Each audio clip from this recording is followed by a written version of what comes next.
आपण सर्वांच्या मालेगावच्या वतीने संपन्न करतो आहोत। आपल्या सर्वांना माहिती आहे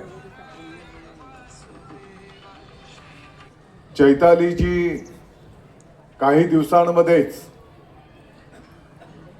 एक त्यागमूर्ती म्हणून ते व्रत स्वीकारायला जात आहेत। कदाचित उद्या सकाळी 9-9:30 वाजता पहिला कार्यक्रम त्या ठिकाणी आहे आणि येणाऱ्या काळामध्ये चैतालीजींच्या माध्यमातून एक समाज प्रबोधनाचं कार्य, धर्माचं कार्य आपल्या सर्वांना अभिमान वाटेल अशा पद्धतीचं त्यांच्या मार्गदर्शनातून संपन्न होणार आहे। खरं म्हणजे मला चांगलं आठवतंय आणि काल योगायोगाने संतोषजींना मी फोन करत होतो, म्हणजे आजच्या कार्यक्रमाचं काही प्रमुखांना मी फोन करून विनंती करत होतो, तर तेव्हा चैतालीजींचा विषय पुढे आला। मला आपल्या सर्वांना सांगायला आनंद होतो, साधारणपणे 2004 ची पहिली निवडणूक तुमच्या सर्वांच्या आशीर्वादाने जशी आत्ताची निवडणूक पार पाडली त्याच पद्धतीची 2004 ची निवडणूक त्या काळामध्ये प्रगतीपथावर असताना कॅम्पामध्ये आम्ही प्रचार करत होतो आणि प्रचार करीत असताना एक 4-5 वर्षाची लहान कन्या आमच्या त्या रॅलीच्या समोर येऊन उभी राहिली आणि मग त्या लहान मुलीला बघून आम्ही सगळेजण थांबलो।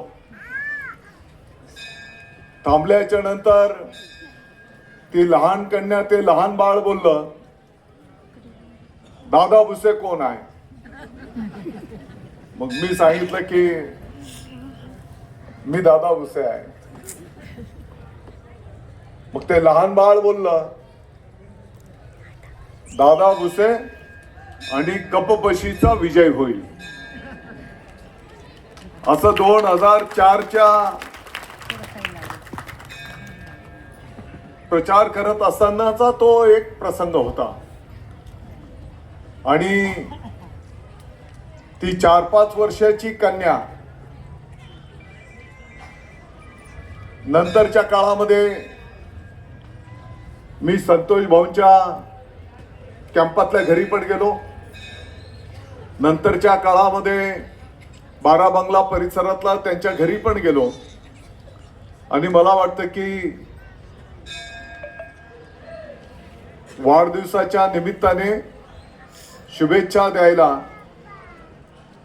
ती कन्या येत असायची आणि काल मला कळालं की तीच आपल्या मालेगावची सुपुत्री चैतालीजी संतोष बोकडिया आता धर्माचा एक खडतर प्रवासावर निघालेली आहे।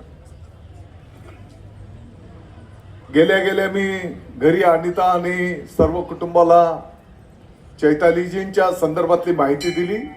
2004 चा तो प्रसंग पण मी घरी सांगितला। मला वाटतं की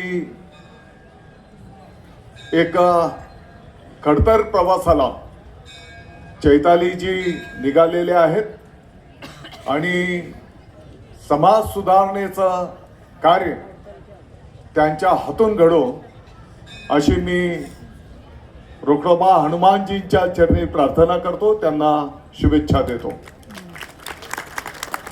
मला वाटतं की आजचा हा कार्यक्रम मागच्या काही